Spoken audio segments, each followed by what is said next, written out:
지금 시각은 8시 30분입니다. KBS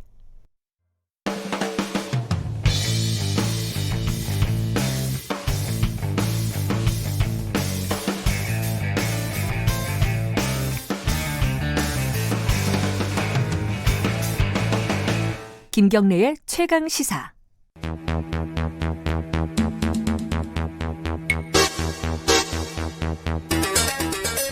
김경래의 최강시사 3부 시작하겠습니다.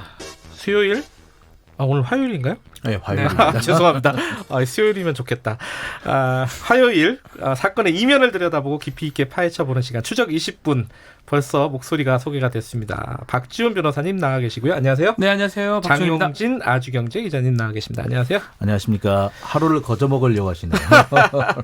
어제가 좀 길었어요. 조국 후보자 청문회를 한 10시간 넘게 풀로 보지는 않았지만 저도 방송 진행도 있고 그래서 새벽까지 계속 그거를 했습니다. 아우 힘들었죠. 하루를 진짜요? 그냥 다 써먹은 것 같아요. 오후 때부터. 안 볼 수가 없는 내용들이라 계속 보기는 봤는데. 근데 한 2시간 정도 보면 다 알 수 있는 내용을 정말 저는 어제 반복했더라고요. 부끄럽더라고요. 누가요?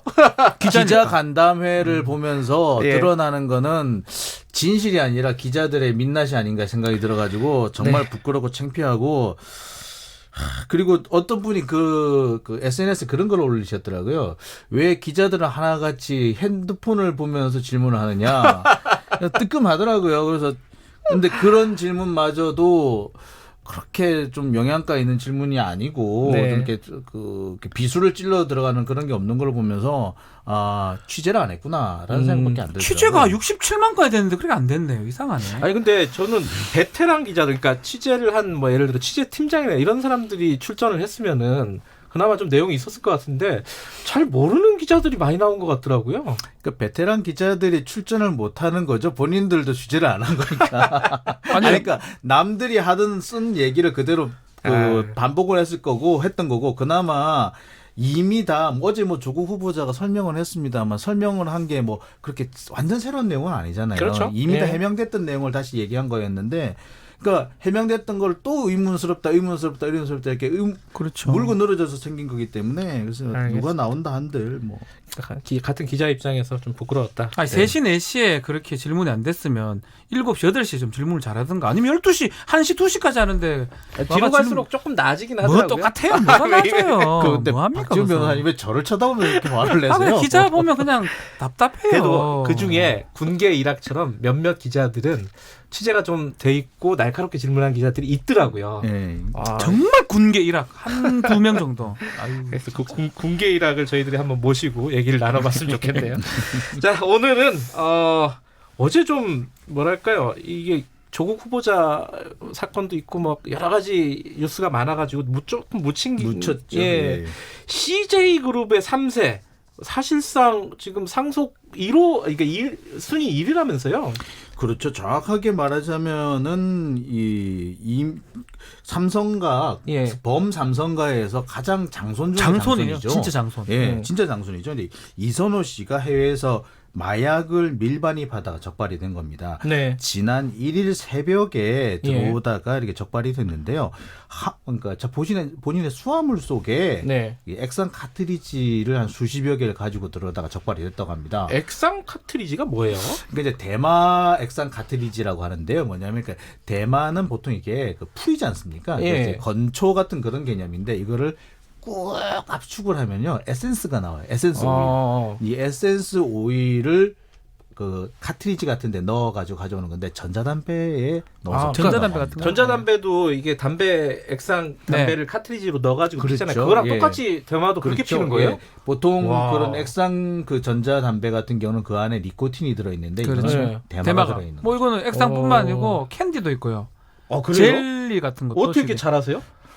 제가 마약 사건들 좀 하다 보니까 직접 제가 흡입하거나 이러진 않는데 그래서 이제 이번에 이선호 씨가 젤이라든지 캔디, 또 액상 카트리지까지 이렇게 밀반입하다가 검거가 됐죠. 우리나라에서는 이게 마약 캔디나 마약 젤리라는 이름보다 마약 수지 대마수지란 이름으로 훨씬 더 알려져 있었어요. 그렇게 얘기하나요? 그러니까 덩어리 형태로 되어 있거든요. 그러니까 이제 이 액상으로 된 것을 굳히면은 덩어리처럼 돼요. 그렇죠. 그래서 그 대마수지 이렇게 알려져 있었는데 이거를 이제 마치 사탕처럼 혹은 뭐 이렇게 젤리처럼 재가공을 한 겁니다. 그런 것들까지 가지고 들어다가 적발이 됐다. 개가 찾아내요. 개가 그 마약만 냄새 맡던 와락 하면서 이렇게 붙는데 아마 개나 뭐 이쪽에 찾아냈지 않을까 어쨌든 생각이 듭니다. 한국에 들어오면서 네. 세관에 적발이 된 거네요. 그렇죠. 개가 찾았는지, 뭐 그건 알 수가 엑스레이가 없습니다. 찾았는지 네. 거기까지는 아직까지는 모르겠지만은.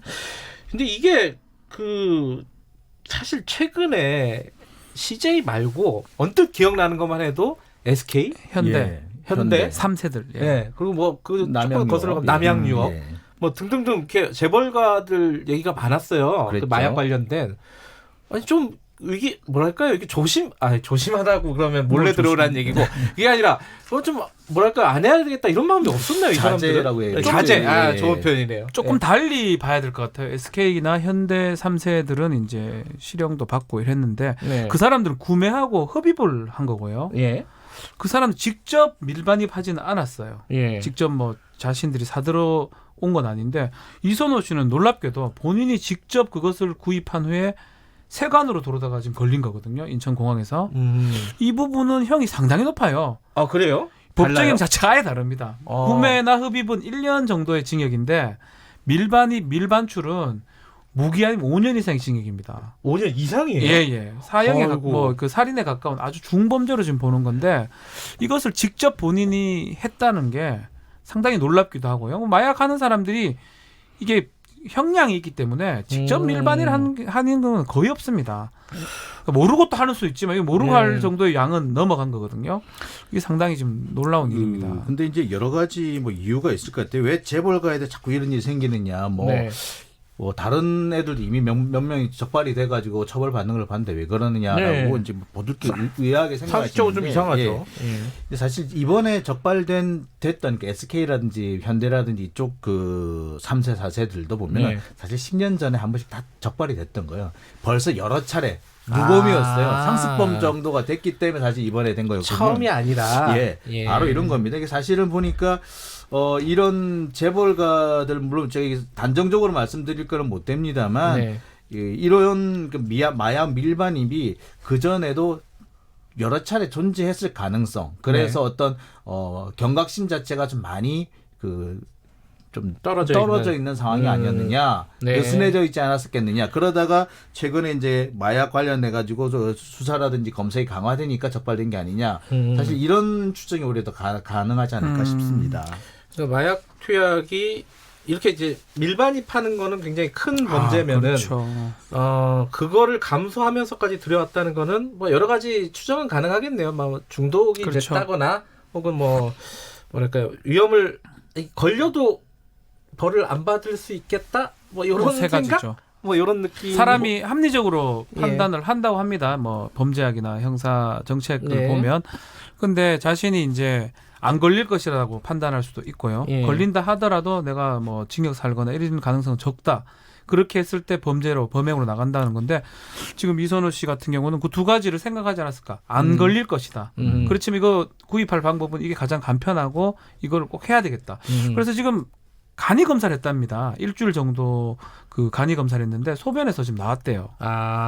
그러면 아마 추측컨대 일주일 정도 전에는 이 마약을 했을 가능성이 높고요. 예. 더 정밀 모발 검사를 하면 그 정도에 따라 다 나오거든요. 그것도 한번 봐야 되겠지만 상당히 중독됐을 가능성도 배제할 수 없는 겁니다. 이게 양성 반응이 소변 검사에서 나왔고 그리고 현행범이었잖아요. 그렇죠. 들여오다가 네. 적발이 됐는데 그런데 풀어졌단 말이에요. 네. 여기 좀 논란이 있어요. 사실 좀 이해가 안 되는 부분이에요. 이게 왜냐하면은 이게 일단 그냥 단순 마약 투약 사범 같은 경우에는 풀어주는 경우도 있어요. 네. 사실은 그러니까 좀 신분이 확실한 경우 풀어주기도 하는데 이번 경우 같은 경우는 사실 양이 상당히 대량이거든요. 네. 대량으로 밀반입을 하다가 적발된 사례인데 인신구속을 하지 않았다는 건 조금 이례적인 사례에 속합니다. 그리고 제가 뭐 아까 잠시 말씀을 드렸습니다만 이렇게 대량의 마약을 이렇게 허술하게 들려왔다는 건 뭐냐면 그 전에 보통 이런 행동을 하는 사람들은 뭐냐면 그 전에 안 걸렸다라는 그렇죠. 그런 경험이 있기 때문에 그런 경우가 대부분입니다. 그렇게 생각할 수 있죠. 예, 예. 그렇다고 본다면은 사실 여죄를 추궁해야 될 필요가 있기 때문에 쉽게 이렇게 풀어주지는 말았어야 하는 그런 상황이거든요. 근데 그런데도 이렇게 풀어줬다라는 것은 사실 좀 너무 이례적이지 않느냐. 그래서 좀 특혜일 수도 있지 않겠느냐라는 의혹이 좀 들죠. 특히 말씀하신 것처럼 그렇죠. 장기 짧아야 5년 5년인데, 이상인데 예. 그 최대 무기까지 갈 수 있는 범죄인데 이거를 그냥 별다른 조치 없이 풀어줬다라는 것은 물론 저 뭐 증거도 다 확보했고 진술도 받았지만 풀어준다는 건 좀 이례적입니다. 예전에 현대 뭐 SK 그전 다 구속이 됐었어요. 예. 체포가 돼서 그때 이유가 공범도 있을 수 있고 중독성이 있다라고 했는데 지금 이선호 같은 경우도 지금 봤을 때 공범의 여지가 충분히 있을 수 있습니다. 왜냐하면 밀반입을 했다는 거는 네. 양이 너무 많아요. 예. 혼자 어떻게 하기 위해보다는 다른 쪽하고 또 같이 할 수 있는 가능성을 배제할 수가 없는 거거든요. 그렇다면 당연히 인신구속을 해야 됩니다. 또 내부 규칙상으로 또 검찰 규칙상 제가 정확하게 들여다보진 않았지만 법정의 자체가 5년 이상이면 구속수사를 원칙으로 해야 됩니다. 그럼에도 불구하고 또 간이검사에서 양성이 나왔는데 이 불구속했다. 상당히 좀 이해할 수 없는 변호사가 조치다. 굉장히 유능한 변호사. 아니요, 변호사가. 저도 좀 그렇게 하고 싶은데 저는 거의 실패합니다. 예. 거의 구속됩니다. 이거 그러니까 제가 하면. 그러니까 변호사 입장에서 보시면은 굉장히 이례적인 그렇죠. 일이다. 저희 가면 구속될 게 뻔하니까. 네. 만약 저도 뭐 사건에 직접 초창기에 가는 경우도 있습니다. 네. 인정을 하고 구속된 거를 대비해서 변론할 것을 준비하고 네. 조사받을 걸 준비하는데 이거는 이렇게 풀려날 거라면 참 변호사 잘하네요.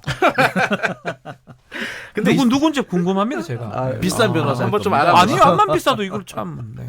이선호 씨, 그러니까 CJ 3세라고 하는 이선호 씨는 어떤 사람이에요? 이선호 씨는 이재현 회장의 장남이죠. 장남. 근데 지금 문제는 뭐냐면은 이재현 회장의 장남이고 이병철 회장의 이제 장손이죠. 장손의 장손인 네. 거죠. 이명희 전 CJ그룹 명예회장의 이제 말 그대로 장손이고요. 네. 근데 지금 바로 CJ그룹에서는 이선호 씨가 지금 곧 경영권 승계 작업이 시작됐다라고 지금 얘기를 하고 있어요. 그래요?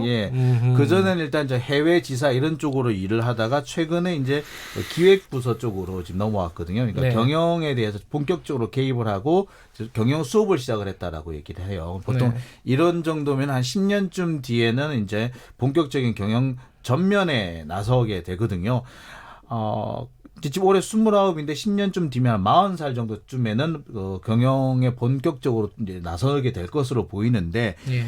문제는 이렇게 되면은 이 당장 마약 때문에 문제를 일으켰으면 사실 경영권 승계 작업에서 상당히 좀 지장이 생길 가능성이 높아집니다. 그렇겠네요. 그렇죠. 당장 뭐 예를 들어 이사로 선임을 한다고 치더라도 주주들이 반대할 수도 있고요. 그렇죠. 그리고 5년 동안 만약에 형을 5년 이상 받으면은 감옥에 있어야 되는 거잖아요. 그렇죠. 그 때문에 이제 뭐 법상으로 뭐 등기사를 할 수 없다 이런 제한은 사실 없습니다. 상법상에 그 예. 제한은 없는데 이 회사 정관에 뭐 그런 게 있을 수도 있고 지금 말씀하신 것처럼 주총에서 문제를 삼을 수가 있습니다. 요새 같은 뭐 스튜어드십 코드도 있고. 지금 국민연금이 한 7% 갖고 있거든요. 네. 뭐 그걸 뭐 활용하진 않겠지만 네. 국민연금 그런 것들 포함해서 뭐 이재현 회장이 가장 뭐 40% 이상 갖고 있긴 하지만 네. 상당히 승계 작업에 차질이 생길 염려가 큰 거죠 지금은. 근데 지금 그 다른 재벌가들 아까 말씀하신 SK나 현대그룹 보면은 형을 어느 정도로 받았어요? 그 뒤로? 대부분 다 이제 실형보다는 주로 이제 집행유예로 나오는 경우가 많았는데 이제 그 경우하고 또 좀 틀립니다. 왜냐하면은 예. 이선호 씨 같은 경우에는 일단 양 자체가 너무 많아요. 그리고 일단 밀반입이거든요. 그러니까 네. 단순 투약하고는 아무래도 이렇게 다르죠. 좀 무게가 다를 수밖에 없습니다. 이 사건들 그 지금 재벌 관련돼서는 1년 6월 정도를 구형을 했습니다 검찰에서. 선고는 아직 안 됐어요. 예. 이래 되면 집행유예입니다. 제가 요 정도는 1년 6월이면 구형이 1년 예. 6월이면은 구형 한 3년 정도 이상을 하면 단기 실형 1년 정도나 10개월 정도 나오는데 그리고 초범일 겁니다 아마 이분들 이 사람들. 그래서 아마 집행유예 나올 가능성이 좀 높고 다만 지금 우리 장 기자님 설명하신 것처럼 이선호 씨는 이게 좀 정확하게 우리가 다른 내용을 알 수 없기 때문에 네. 막 보도된 대로 정말 밀반입한 게 확실하다면 최하형이 5년이거든요. 장량 강경화도 2년 6개월입니다. 집행유예가 좀 어려운 상황이 아닌가 이렇게 생각이 됩니다. 재벌들이 물론 일반 마약 범죄자들은 보도가 잘 안 되니까 그런 거일 수도 있지만 재벌들이 이렇게 계속해서 이런 마약 범죄가 불거지는 이유 뭐라고 볼까요? 이게 형량이 아까 좀 벌을 좀 덜 받을 것 같아서 변호사도 좋게 쓰고 이런 측면도 있겠지만 그거는 어떻게 보면 이제 그 사후에 그렇죠. 사후에 이제 그 어떤 수습하는 과정에서 그렇게 한다라는 거고요. 근데 사실 왜 이렇게 쉽게 빠져드느냐라는 부분인데 그 부분이 궁금해요. 이제 두 가지 얘기를 하더라고요. 한 가지는 워낙에 강압적인 데 있기 때문에 스트레스가 많아서 그러니까 재벌가가 생각보다 특히 이제 아들들에 대해서는 강압적이라고 해요. 그러기 때문에 그런 거에 대한 스트레스를 받다 보니까 이렇게 좀 엉뚱한 곳으로 흘러나간다라는 얘기도 있고 또 다른 측면으로는 경우에 따라서는 너무 쉽게 접할 수 있기 때문에 특히 해외 같은 경우에는 대마가 합법인 나라도 제법 많잖아요. 그렇기 때문에 쉽게 접할 수 있는 환경을 가지고 있기 때문에 또 해외에 나가게 되면은 아무래도 가지고 있는 돈도 많고 하다 보니까 더 자유롭게 움직일 수 있어서 그렇게 되지 않겠느냐. 여러 가지 얘기가 있습니다만 사실 이거는 보면은 개인차가 다 존재하는 것 같아요. 개인에 따라서 어떤 경로를 통해서 이런 그 마약을 접하게 되는지는 사람마다 다르다. 이렇게 보는 게 맞을 것 같습니다. 어쨌든 CJ가의 이선호 씨 수사는 어떻게 진행이 되는지는 좀 지켜봐야 될 일일 것 같습니다. 스트레스가 많이 쌓이면 운동을 해야죠. 그죠? 그럼 돈을 돈이 뭐가 돈 있죠? 말은 못 하겠어. 알겠습니다. 돈 많으면 뭐. 오늘 재벌가의 잇따른 마약 범죄 연루 알아봤습니다. 고맙습니다. 감사합니다. 박지훈 변호사, 장용진 아주경제 기자였습니다. 김경래 최강 시사 듣고 계신 지금 시각은 8시 46분입니다.